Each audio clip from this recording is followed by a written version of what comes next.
Well, good afternoon, everyone.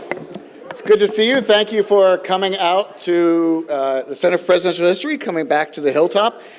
Tonight is one of those nights that make me happier than any other, not just because Thursday Night Football is on, and the Cowboys are going to lose, but because this is one of those nights where we get to do the best thing ever, which is celebrate one of our own. We are going to be hearing tonight from one of our former postdocs who gives us the great pleasure of welcoming them back to speak on one of their books. And I love the fact that this is becoming not just an annual event for us, but multiple times over the course of the year, we're getting to welcome people back. It's really quite thrilling for us and makes it feel that everything that we do with this program, the postdoctoral program, as you know, being the most important thing we do, is going gung forward and going gung-ho and going forward. So thrill for us. Let me just remind you of a couple other things that we have going on. You probably already saw the slides flash a few moments ago. On Monday night, I think it's Monday night. Monday night, we are having our first of our third rail series for this year. As you have heard, there is a little bit of a presidential election coming up, and we have decided that we need to save American democracy by encouraging people to, or reminding people, how to have difficult political discussions, but do so in a civil and polite and respectful manner. To remember that what unites us as Americans is greater, of course, than what divides us as from our parties. So what we have on Monday, and we'll do it again subsequently in October, are two people coming to talk about the domestic policies of the two major candidates. So one individual, obviously, will be giving a boost for the domestic policy of Donald Trump and another for the domestic policy of Kamala Harris. A month from now, in late October, we'll do the same exact thing, different people, focused on foreign policy. And this is actually, I think, going to be a wonderful opportunity to really hear what I think we don't actually get to hear that often in our universal media space of insult campaigning. To actually hear a positive case made for each candidate's administration and prospective policies. And I'm very much looking forward to that, and I encourage you to come hear that event as well. Let me also remind you, I'm sure you saw the slide as well, that we are conducting our D-Day trip again this spring. Opportunity to go with alumni and students to visit, obviously, London, but then subsequently the D-Day beaches in France. Space is still available for that, as well as for the ensuing year's trip, 2026, when we are going to be going to Italy, to Sicily, and to go look at the operations that helped liberate that country during World War II. What that really means is a chance to try a different kind of wine. So I encourage you to join us for that. But let me get immediately to the main event tonight, which is, again, such a pleasure. It is to talk about this book, Made in China, by Dr. Elizabeth O'Brien Ingleson, one of our former postdoctoral fellows, now an assistant professor at the London School of Economics in their International History Department. She has also held fellowships from Yale University and from University of Virginia, though not nearly as important as her time here at SMU, and also holds her PhD from Sydney, University of Sydney, excuse me. And Lizzie's one of those people that, I don't know if you know this, we in the history field talk about each other. I wouldn't say spread rumors, but every now and then somebody will say, hey, when you come across this person, pay attention. And one of my closest friends and colleagues said to me several years ago, boy, there's this young woman I've just met who's really, really good working on US-China. By the way, US-China is something that I have an interest in personally. So when you meet this, Lizzie Ingleson person, pay attention. And I am ever so glad I did. Not that I wouldn't have otherwise, but it just goes to show that all those universities, at every stop away, Lizzie has impressed with the depth of her work, with the intelligence of her work, and with the thoroughness of her research. And I, for one, am thrilled to welcome her back. So please join me in welcoming Dr. Lizzie Ingleson.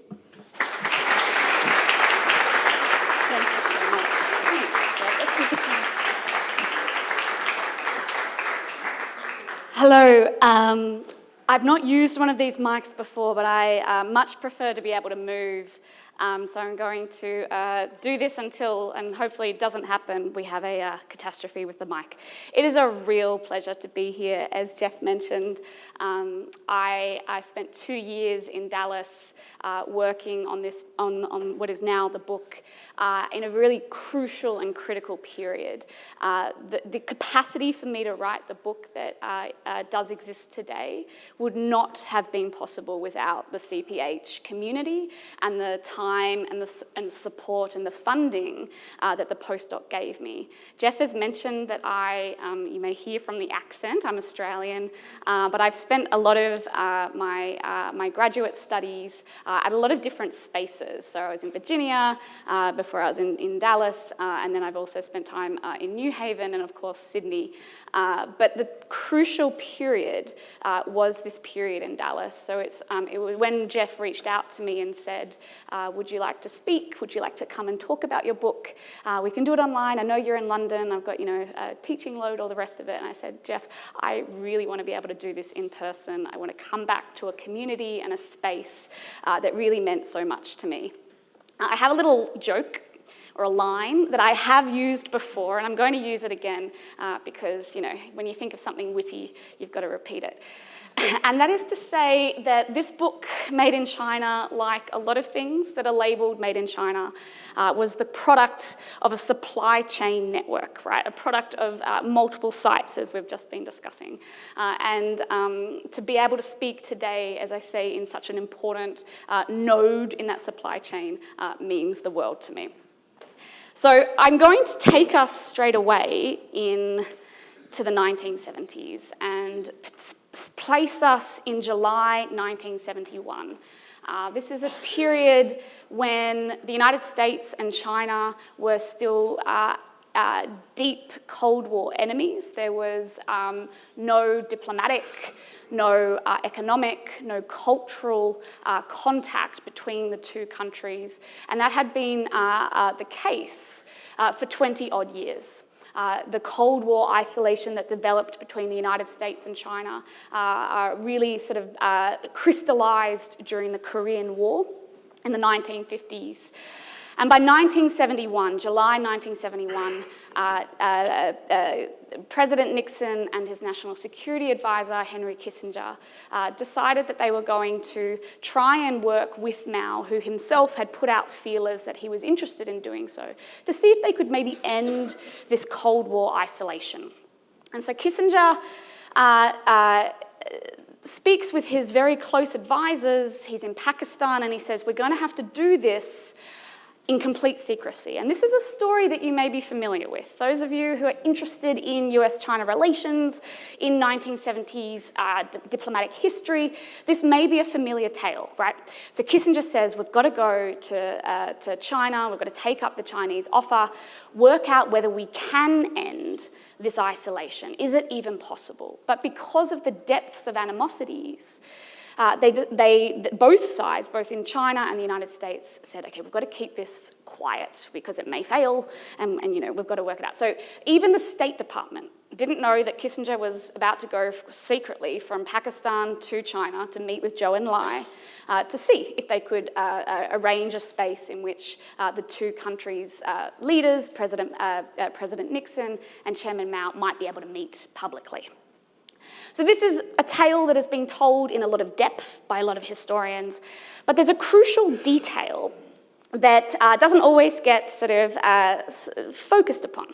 And that is that in this sort of moment of subterfuge and secrecy, Kissinger, as he is boarding his plane and flying off secretly, as I say, the State Department don't know about this, he realizes when he's on the plane, and I should also add, at 4 a.m. in the morning, maybe sort of understandably tired, he realizes that he hadn't packed extra shirts.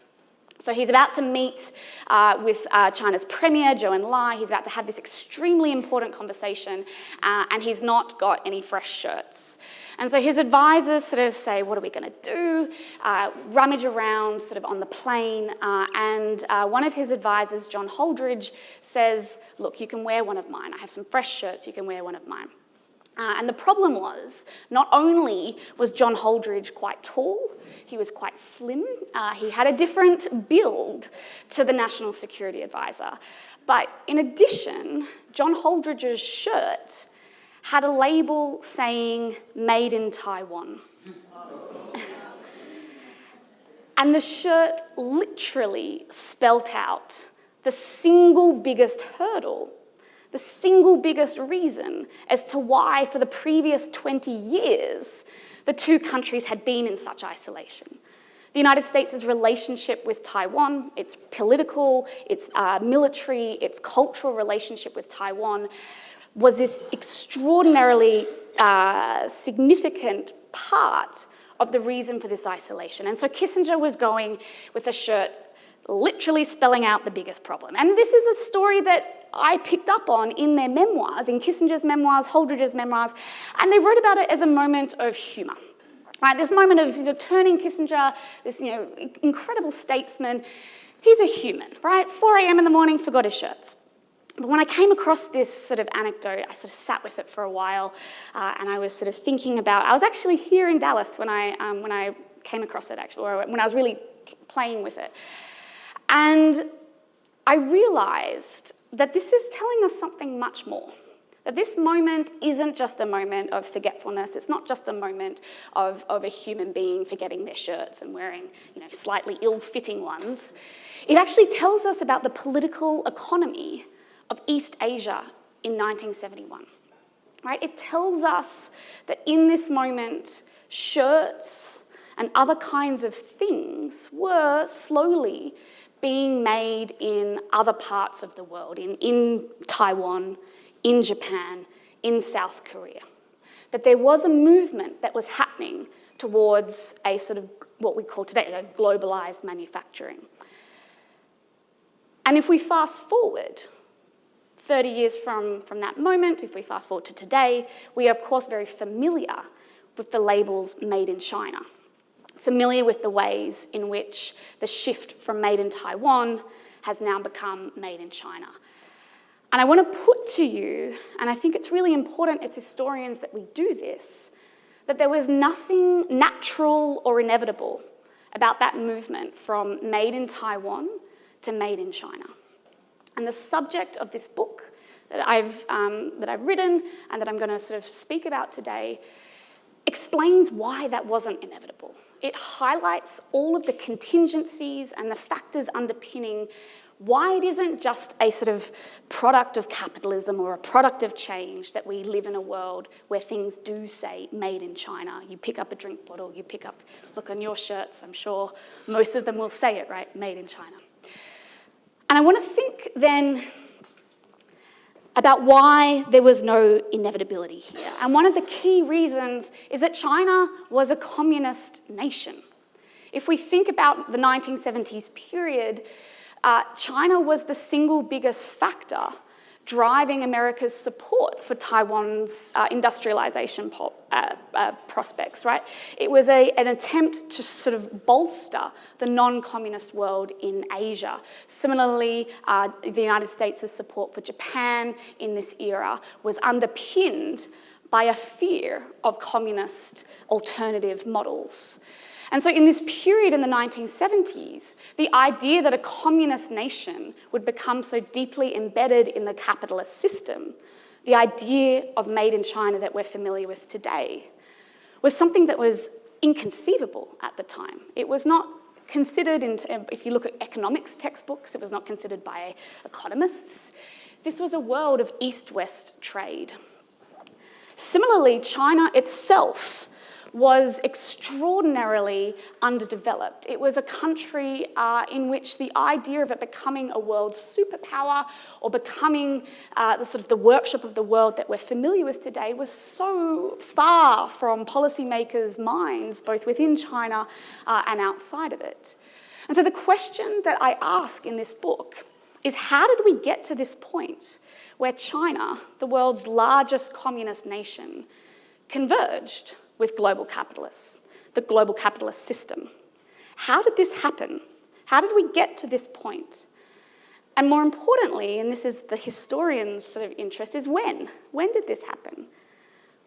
And in answering these questions, I'm thinking, and I situate the book more broadly in the larger story of global trends. And so I use the word converge in contradistinction to a larger story of China's relationship with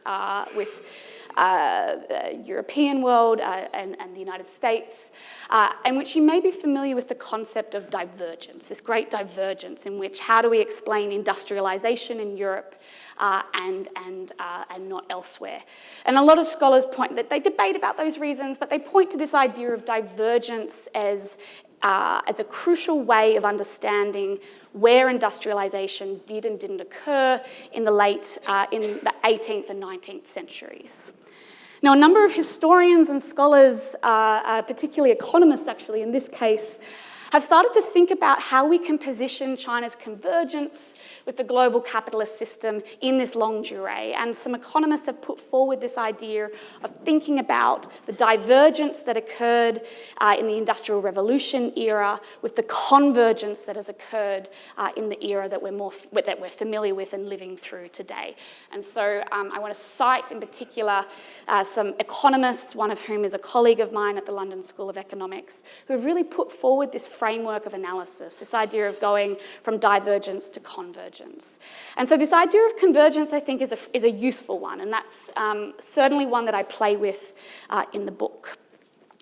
And when we think then about this convergence, what I want to point to in why the 1970s matters is that this is an era before Deng Xiaoping's reforms.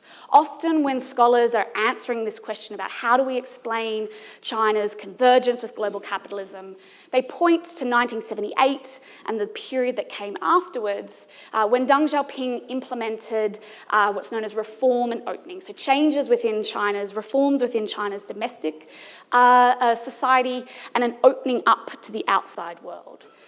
But what I found by looking in a different way, by looking at trade, is that we can see a different pattern of change. That even in the Mao era, China began to turn to the capitalist world via trade.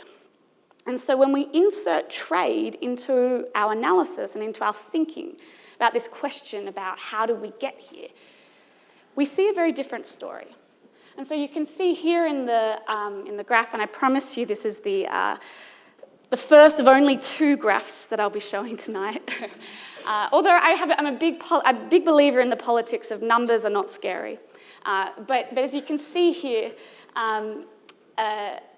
China's total trade, really began to increase in the late 1960s and 1970s. And it wasn't just in terms of volume, but also in terms of its trade partners. China began in the 1970s to turn to the capitalist world in terms of its trade partners. And I'm going to get a little bit to the details of some of that in a moment. But the second key thing that happened in this era, and the second key thing that I think is really important to understanding how this convergence occurred, was the changes happening within the United States as well. Because China didn't just converge and start to engage with a static capitalism. It was engaging with a capitalism that in particular led by the world's largest capitalist nation, the United States, that was itself changing. And in this 1970s era, we see some of the most important and profound changes with really long-lasting consequences happening here in this country. Think of the oil crises. Think of the extraordinary labour unrest, but also the end of the Bretton Woods system, the end of dollar-gold convertibility. And so China wasn't just engaging with and starting to trade with a static capitalism, but a capitalism that was itself changing. And when we put these two questions together, these two ideas together, we see a very different answer to questions of when did the Cold War end? Because in terms of US-China relations, it didn't end with the drama of the fall of the Berlin Wall or the collapse of the Soviet Union. The tensions between the United States and China that had been so deep in the 1950s and 60s, that had so defined the Cold War, they began to just fizzle out. Those tensions fizzled out in this 1970s moment when the two countries began to trade with one another again, when sort of Kissinger's success, as we know, occurred. That this fizzling out of tensions occurred as a consequence of the trade dynamic involved. And so, in asking how and why did China converge with global capitalism, I'm therefore also interested in the reverse. Why did American capitalists begin to incorporate China into their visions? Why was it that they began to trade with China, and what was motivating those decisions? What were the sort of explanatory factors underpinning it? And profit might seem the sort of obvious answer, but when you look at the decisions that were being made at the bottom lines, there was not a lot of profit in this era. There were a lot of other sort of factors explaining how it is that American business people and American corporations began to see China as a trading partner. And once you start to unpack them, you see a very, very different story, not just of US-China relations, the fizzling out of Cold War tensions, but you see a different story too of the global capitalist system more broadly. It helps us start to understand how it is we did get to a point where our clothing and our drink bottles and the rest of it do have those labels made in China. Now, some of the core people that I look at in this book and some of the core ways that I've just given you some very big picture ideas, but the core ways in which I sort of explore them is via stories. So the book very deliberately centres individuals, it centres narrative as a way of illustrating some of these much larger conceptual changes that I've begun to outline. So I look at a whole range of different business people, aren't these photos fantastically 1970s, who began to trade with China and do so from a whole range of different perspectives. So some of the core players that are in the book will be familiar to you. So Boeing Aircraft, for example, sold aeroplanes, Westinghouse, JCPenney. Some of them will be familiar to you in this room because of the context. So Stanley Marcus, he of Neiman Marcus, was one of the core people going to China at the time. But so too were more smaller, maverick business people beginning to turn to China and trade. I look at a whole range of sort of actors, including a woman named Veronica Yap, who set up her own. She was an architect and decided, as she sort of saw the changes happening, that she would take a sort of job shift and become a trader with China. So I look at a whole range of different actors in explaining this larger scale story. And these are people who aren't usually the centre of the histories of US-China relations. Right, so the Kissinger meeting with Zhou Enlai, the sort of secret meetings that are going on there, they tend to be the sort of the dominant narratives of US-China relations in this era. So too, of course, the Chairman Mao and President Nixon sort of dominate the ways in which we think about US-China relations in this era. And I could not tell this story without thinking about the diplomacy underpinning and undergirding and enabling the trade relationship to occur. But by inserting new actors and by looking at these business people, I was able to understand these bigger questions that I had, right, about how do we explain the world we live in today? How do we explain the sort of proliferation of these labels? And another key reason that this trade relationship hasn't really been focused upon is that the numbers were very low. The trade relationship before Deng Xiaoping's reforms, before, therefore, American corporations could set up foreign direct investment and therefore set up overseas manufacturing, the numbers were quite low.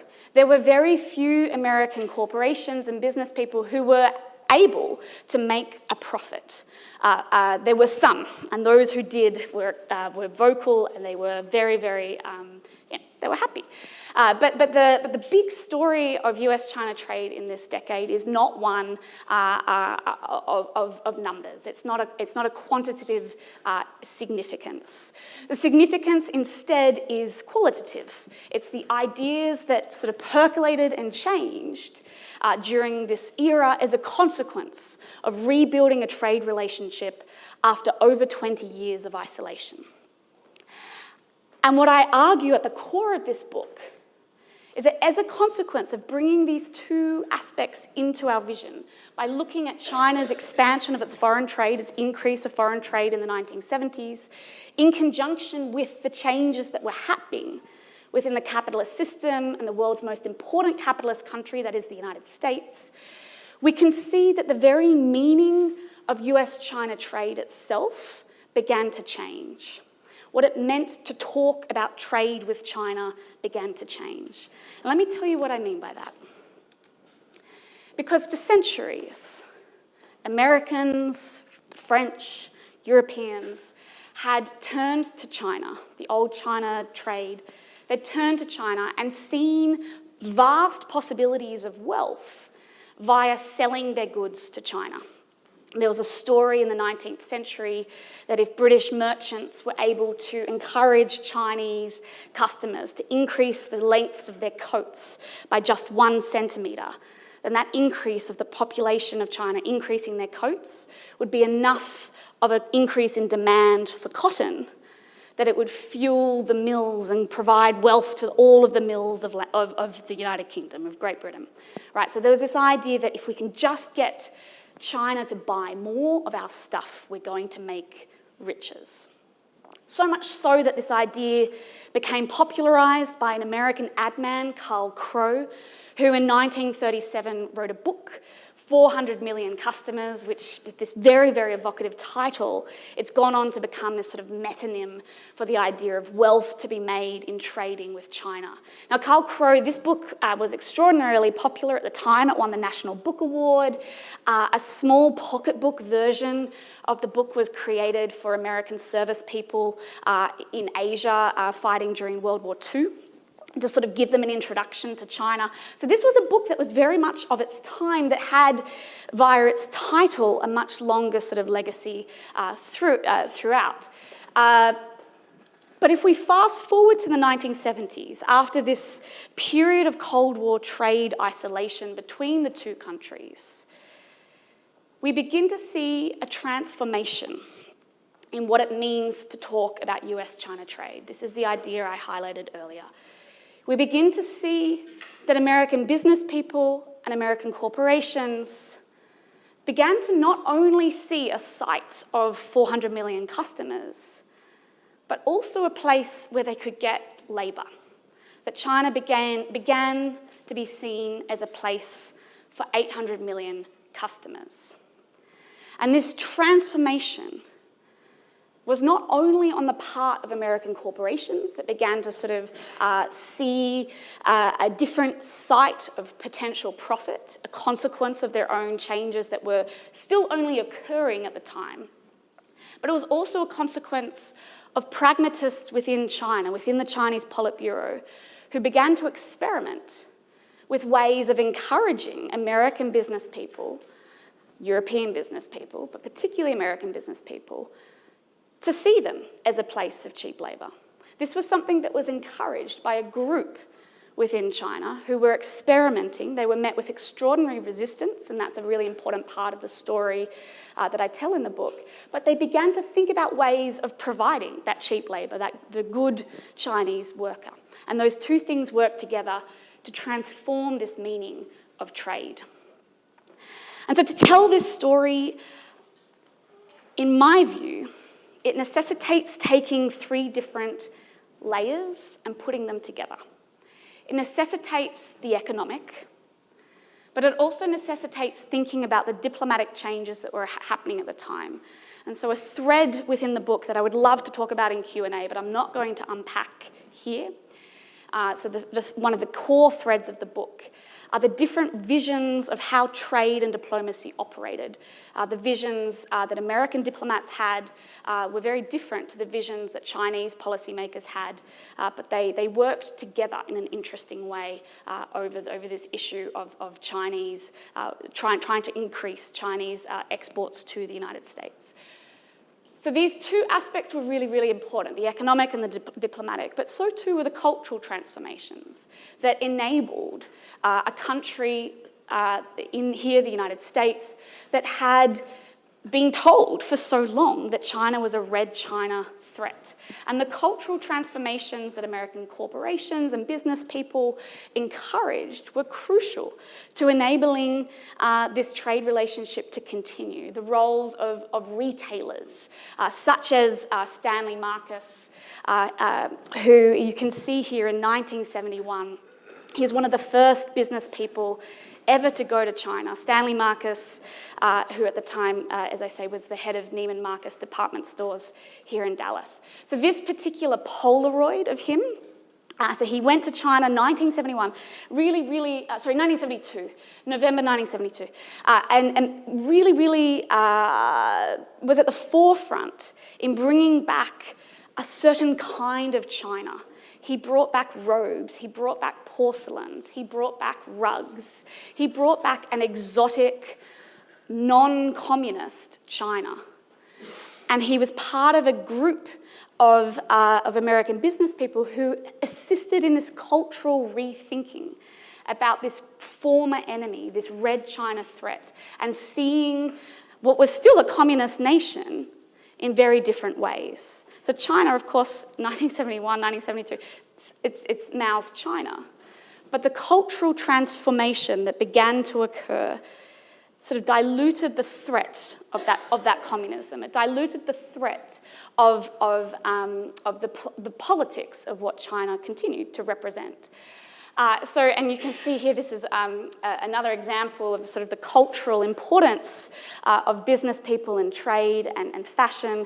And you can see Pat Nixon here on the cover of Women's Home Journal wearing, this is actually, sorry, the Ladies' Home Journal.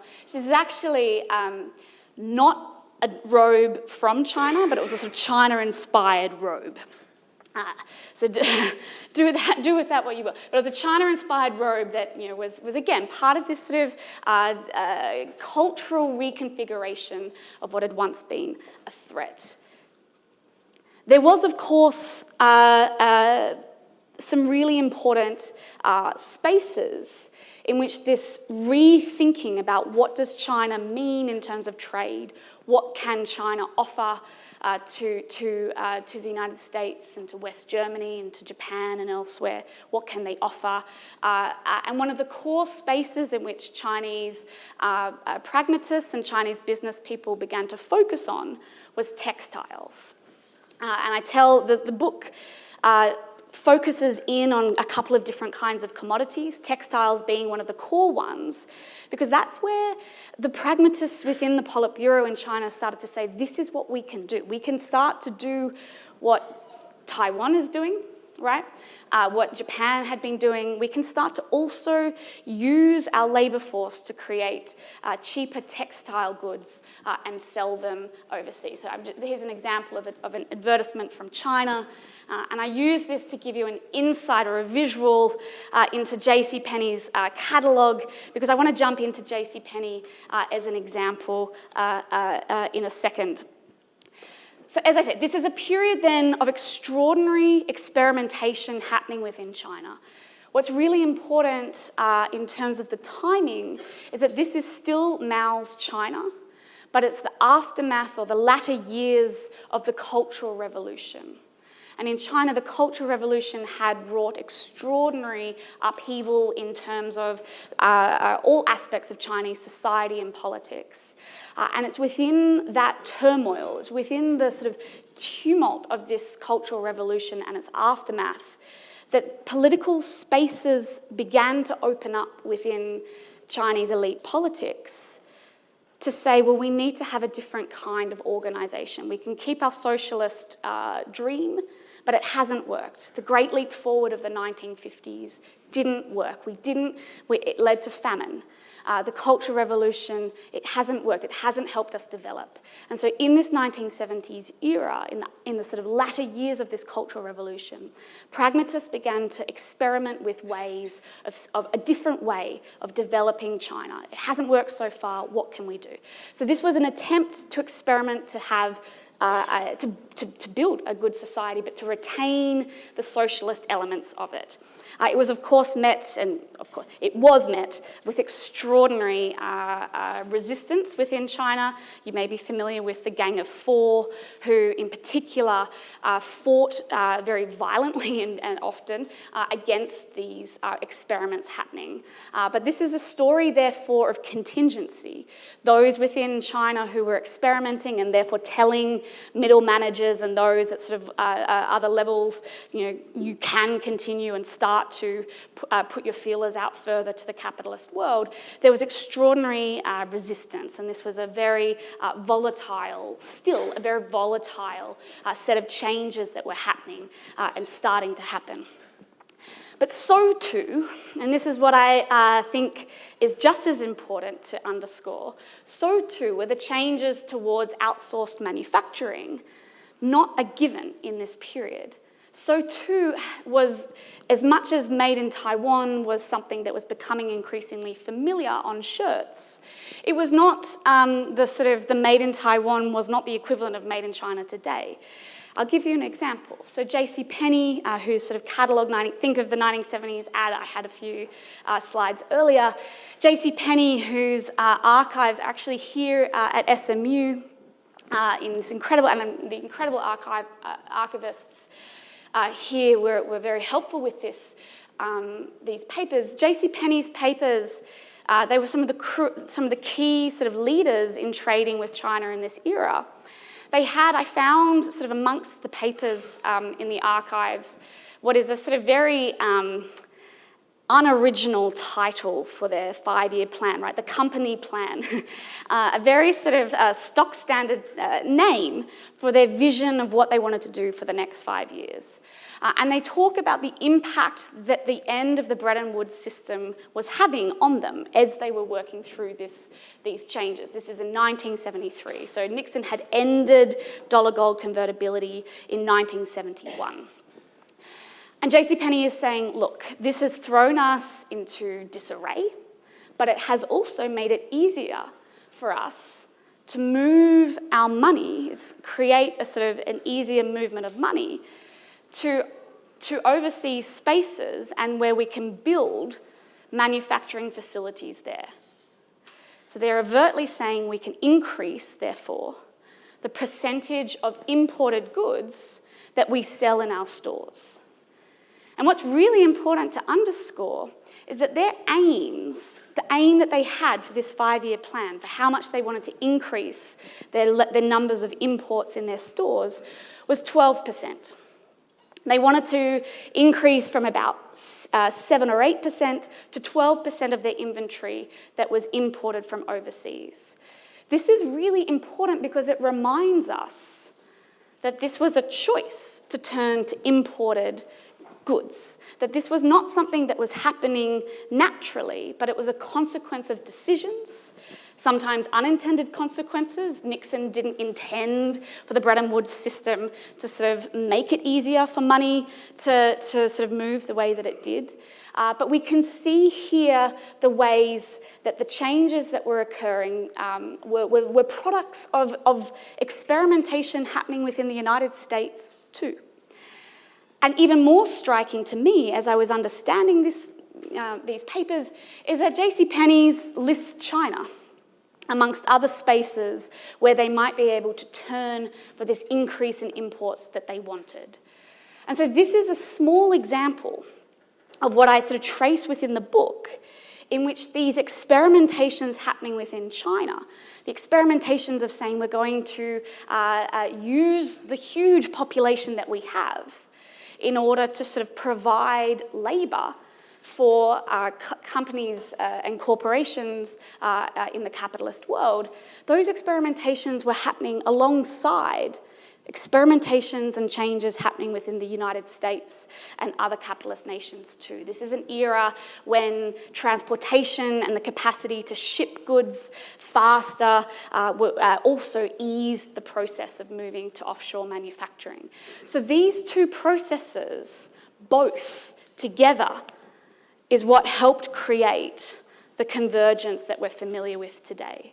Without one or the other, China wouldn't have been able to sort of do what it did without these changes. And similarly, these changes were assisted precisely because of the size and the changes happening within China too.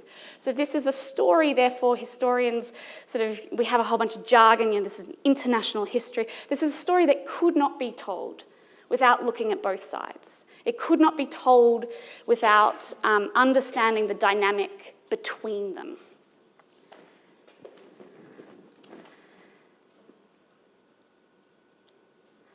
And it's a story that at the time was not really, it was a story that policymakers within the United States, policymakers within China, never envisaged, never fully articulated what we're doing is building a workshop of the world, or what we're doing is going to sort of create sort of an outsourced manufacturing space. As I mentioned, economists at the time paid very little attention to China, at least economists sort of interested in sort of dynamics, broader world systems dynamics. And often when you sort of read the historiography and political conversations today, you hear policymakers saying, how did we miss this? How did we get here and not see this sort of interrelated dynamic, this sort of dependence on China? How did we not see this? And it's not that there weren't people at the time warning about what might happen as a consequence of offshore manufacturing, as a consequence of turning to cheap labour at all costs, as a consequence of incorporating a huge populous nation into these capitalist visions. And the AFL-CIO and other labour unions were crucial voices of resistance to this process. And they were sort of operating in very different ways, and often sometimes at loggerheads with one another. The labour movement is not singular. And I want to point out one space in which we can see some of the tensions within workers within the United States. This is not a singular group of individuals, which may sound obvious but needs to be pointed out, I think. And that is when we look at the textile workers of the United States in the 1970s. Because a very little known case, a story that was forgotten at the time and has been forgotten by scholars themselves, is the very first time a group of Americans came together to try and impose trade restrictions on imports coming from China. And that group were a group of cotton work glove manufacturers. Now, these cotton work gloves, very importantly, they're sort of plain cotton gloves that are worn underneath more industrial style gloves. They're work gloves, right? And they're worn by people often or at the time were worn by people in the auto industries and the steel industries.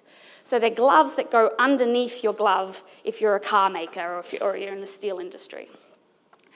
And in this 1970s moment, the auto workers, the steel workers, predominantly men, predominantly male-dominated industries, were themselves facing extraordinary troubles from imported goods. They were themselves embattled. They were facing what we call today deindustrialization.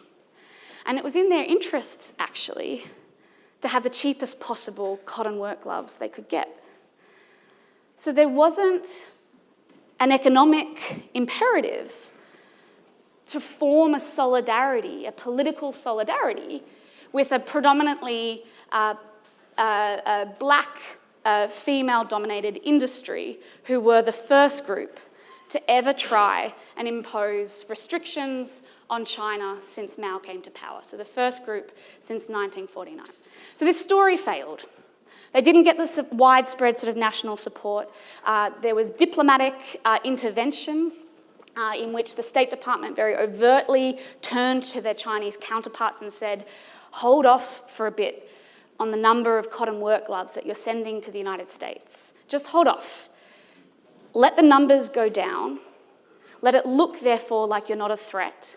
And then, once this case blows over, so the case was taken to the International Trade Commission in the United States, once this case blows over, you can continue to increase. So this is what the State Department was doing because they were worried about the diplomatic implications of this case, right? The most important thing for American policymakers in this era was to get to a point of good relations with China, and a case like this was going to threaten that. So it seems, therefore, like a simple story of Washington prioritizing diplomacy, prioritizing other interests over American workers.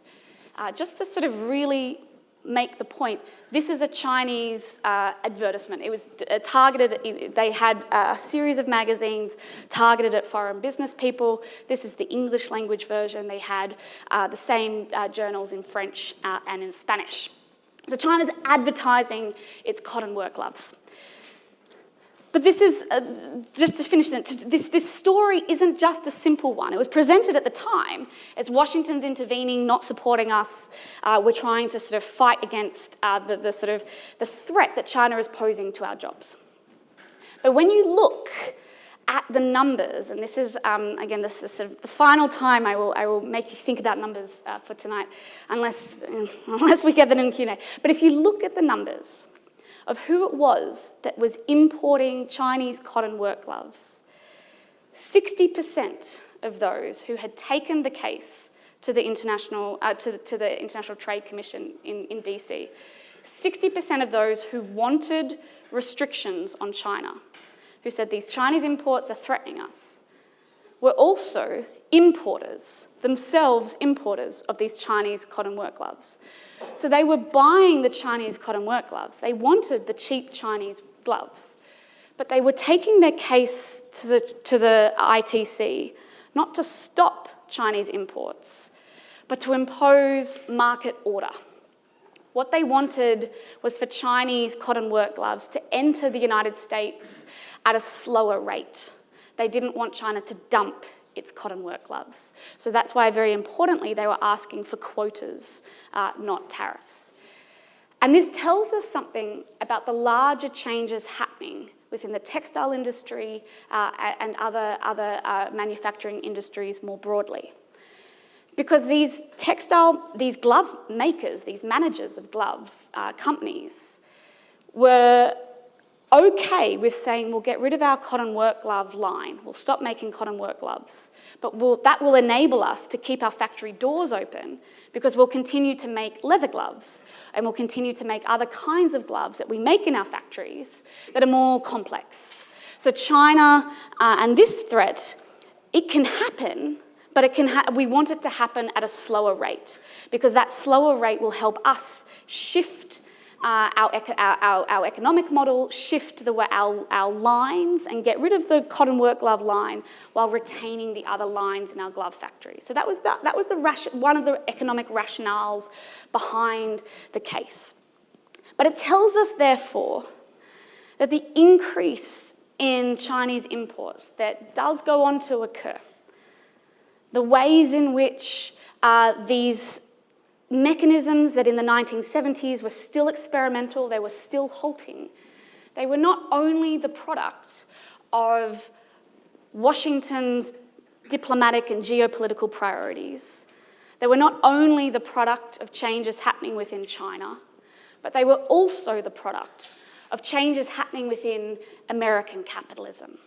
They were the product also of decisions by managers and corporations that pursued cheap labour in order to sort of continue to reap the profitable businesses that they had. So this, therefore, is, I think, the third and most important element in understanding how we got to the world that we live in today. It was not only about diplomatic changes and political priorities in both countries, but also the economic changes happening within American corporations and businesses. I'm going to leave it there, and thank you all very much, and I really look forward to conversation with you all.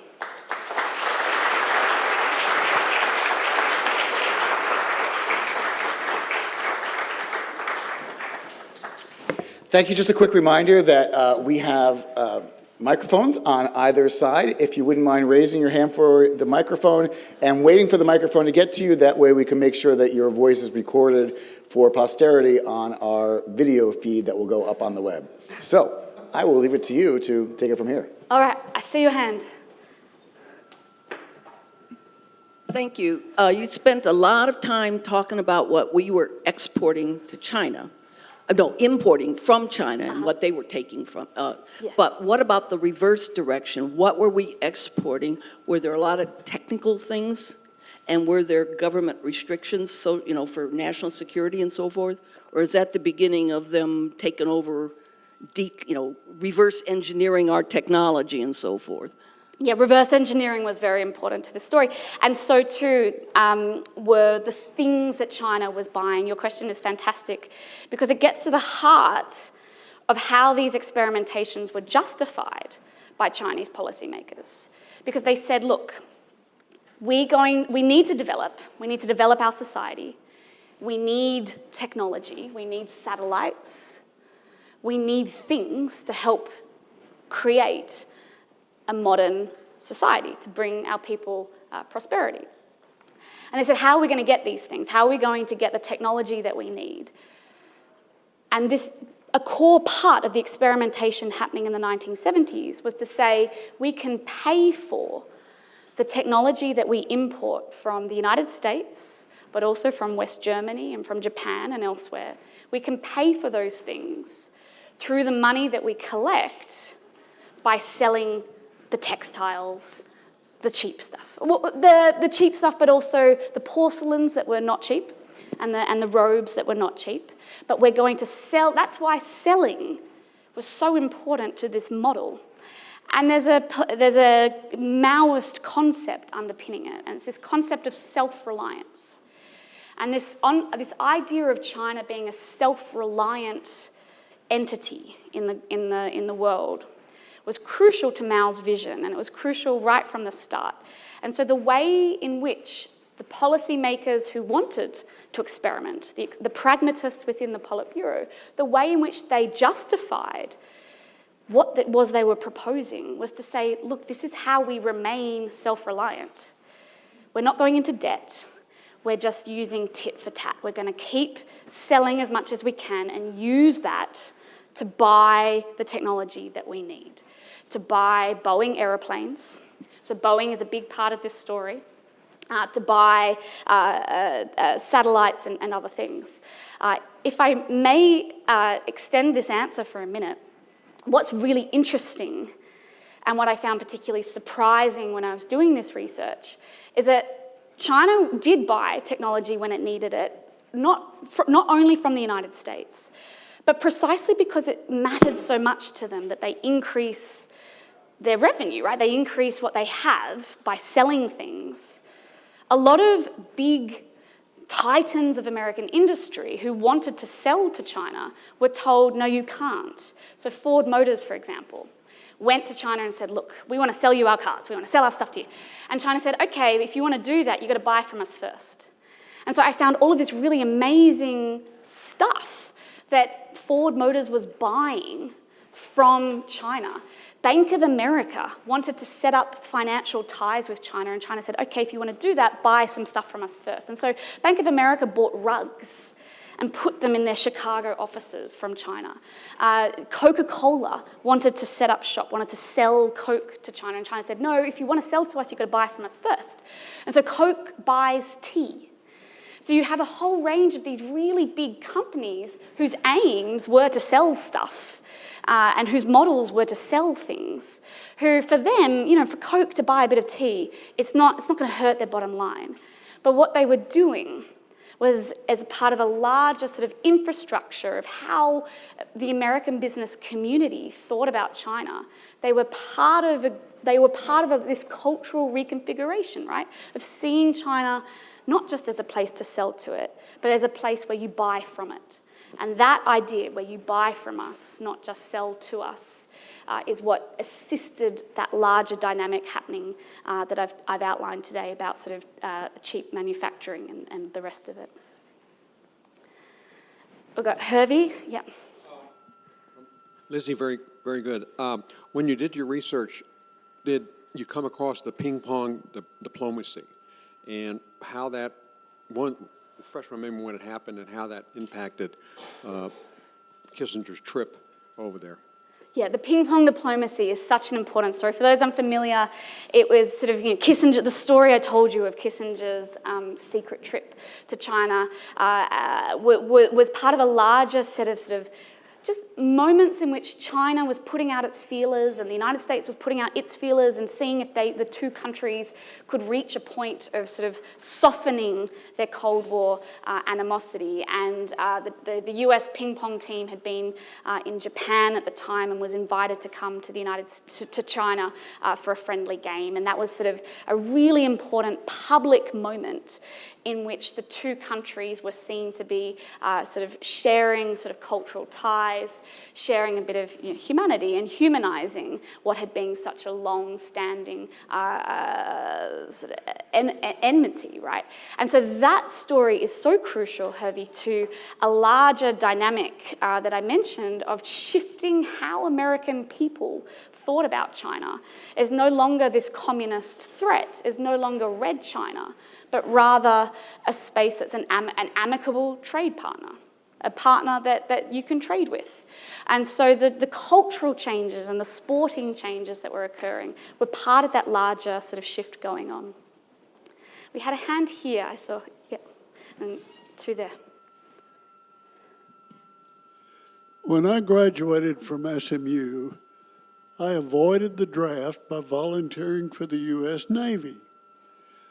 And I was part of the Navy that patrolled the Taiwan Straits to prevent China from invading. Can you explain why that is still going on just a few years later? Yeah.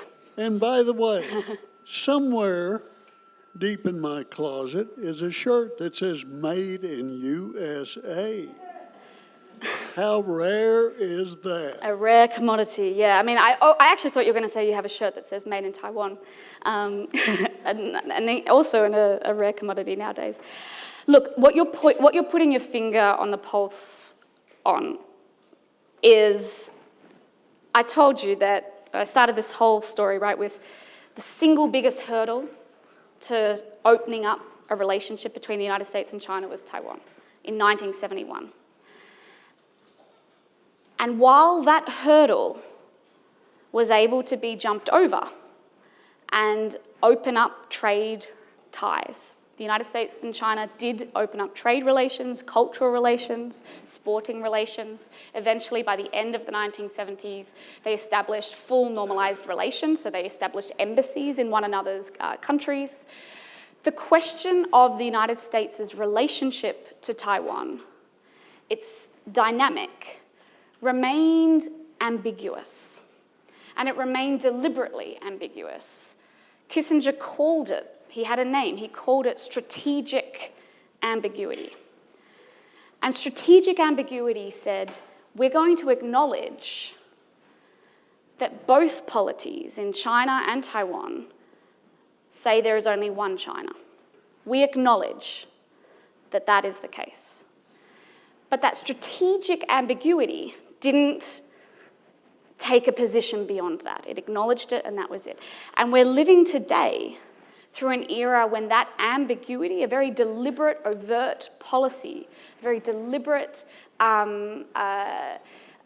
way of understanding US policy towards China for the decades after, well after Kissinger and Nixon left office, right up until, until President Trump, when that idea of strategic ambiguity began to be questioned.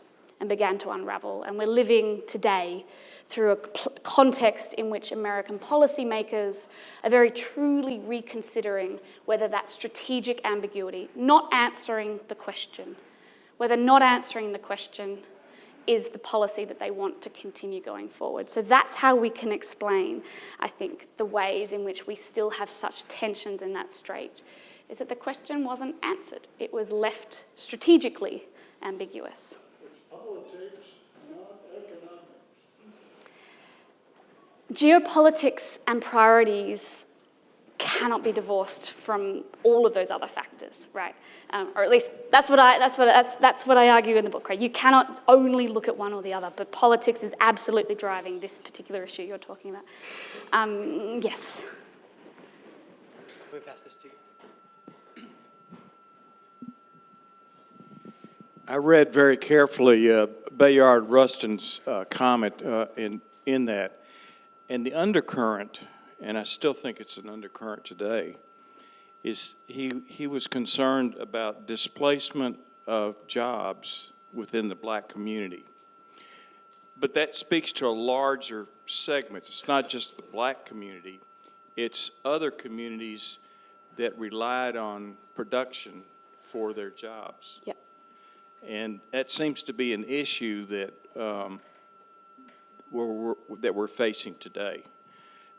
In the case of what China did, to arrive at the point of being able to make radios, they had pretty much of a top-down society, so they really could take regimented people.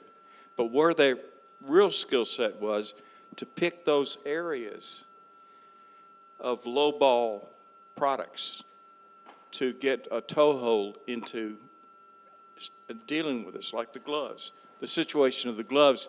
In other words, if you've got people that are just coming from an agrarian economy, they don't know how to put together a radio, but they've got good abilities working with, we'll say, textiles. So I think China on the outset was much smarter in what their intent was rather than what we were doing. We were responding to opportunities that would make it cheaper for us to sell products to our own people, even though we might force some of our people to lose jobs. That's all I wanted to say. So there are a couple of things that you've raised, though, that I want to sort of amplify. And that is the role of race, right, in this story. As I mentioned, these cotton work glove makers, the predominant demographic of people making cotton work gloves were women, were immigrants, they were sort of Latinx and African American women.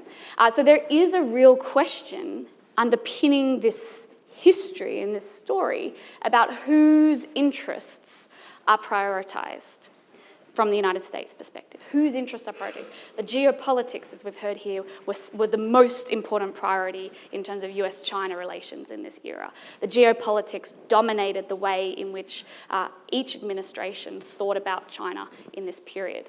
But I will say, though, that in terms of sort of what China was doing in this era, they were making radios, they were making watches, they were making things. They had been trading with West Germany and Japan and France and other nations for about 15 years or so, well before the Americans came along.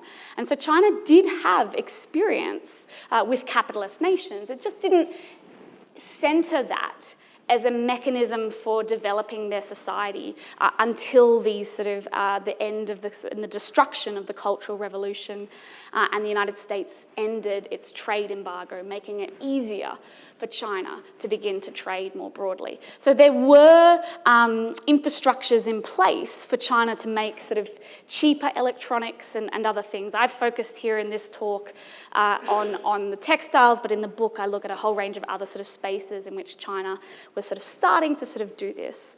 I will say, while I have a moment, not only was China doing this, but it was doing this most importantly with its connections to Hong Kong.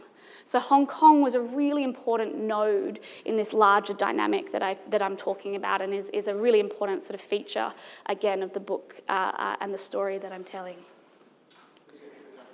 One more, is that all? Okay. Right in the center there. Oh, I've got to...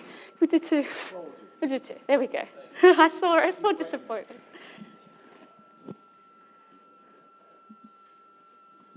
Keep it brief. So Yeah, I'll keep my answers brief too. First of all, thank you for covering that period between the Cultural Revolution and Deng Xiaoping. That's completely ignored generally, right? No one really talks about it, but it's quite interesting, and I learned a great deal tonight. Thank you. You haven't mentioned military interests. So Soviet Union was a common enemy. I was very surprised to learn a number of years ago that the United States maintained listening posts in China in the early 70s, secretly behind fences. Were listening to the Soviet Union just across the border in China, and they shared the information. I was shocked to learn that. So there were military cooperation between China and the U.S. in the early 70s. How much of a role did that play in a reward or an incentive to China to open our markets a little bit to help them compensate them for allowing us to put our listening posts on their land? So it was, just to answer quickly, it's a really excellent question. It was more the reverse that was important, in the sense that it wasn't the economic interests that the military ties might provide, but the other way around. That as the sort of softening relationship between the United States and China diplomatically was occurring, weapons manufacturers and American corporations that might have sort of profited from this began to push and say, look, we can benefit from this. Again, so I have a series of companies that were buying from China because they wanted to sell, but the larger politics of it and the role of the Soviet Union in the geopolitics of this story was really, really important, because the triangular diplomacy, or the triangular relationship between the United States, China, and the Soviet Union was crucial to understanding why the two countries even did successfully turn to one another. China was playing triangular politics against the Soviet Union, with whom they had just been fighting a border war, and so they thought, look, if we turn to the United States, it might put pressure on the Soviet Union. The United States did a similar thing, right? They were sort of having détente with the Soviet Union in the early 1970s and thought that they could sort of use their softening relationship with China to put pressure on the Soviet Union as well. For the United States, there was also the additional factor of Vietnam. So this geopolitics was really, really important. And as the decade went on, particularly by the mid-1970s, members of the Defense Department began to say, we need to have a military relationship with China. We need to increase and change the way that we have military relations with China, because they're becoming the good communists and the Soviet Union are becoming worse and worse. And as that shift began to occur, the policy that had driven this triangular diplomacy, it was called even-handedness, treating the two communist superpowers on an even kilter. That what we do with China and removing the embargo, the trade embargo, is to bring it up to the space in which we're operating with the Soviet Union. And so there was always an even-handedness in military terms to a degree until the Soviet invasion of Afghanistan. So right at the end of the 1970s, that really changed the way in which military relations with China operated, and that really did up the game in terms of US-China dynamics that way. That wasn't a short answer, but I'm going to take my prerogative and answer you shortly. If I can. This happened in the air. Yep. China invaded Vietnam in '79 and got their behind kicked real bad. And we always talk about, relationships you bring in other countries, but nobody ever brings up Vietnam. They're one of our strongest allies. Why don't we do this, what we did in China in Vietnam? No, even more. Vietnam hasn't come as fast as China has. When we made relationships with them, Yeah. we see where they are today. But Vietnam, they're still in the textiles. Yeah. And they're very smart and stuff. Why don't we do something with Vietnam? They're our strongest allies probably in the world. So, your question is a different iteration of something that I was asking myself as I was sort of doing this research and this thinking. And that is a sort of a thought experiment about why is it that we have made in China and not made in India? Why is it that China, with a huge population, became the made in China? Why was it not India, which also has a very significant population? And it comes back to what I was saying earlier about it wasn't just that you can't answer this question by only looking at the politics or the economics of what was happening within the United States. It wasn't just what the United States did or what it wanted to do with its allies, Vietnam or India, or in this case that I'm looking at, in China. It was also about what was happening in the other countries, and it was about what was happening, in this case, in China. And so the story is one of these two factors, these two countries, both changing, but changing together. And that's why, if I come right back to where I started, that's why the concept of convergence is such a useful one to me. And that's why I use that term, because it's a story that cannot be understood without looking at both sides. I'll leave it there. Thank you.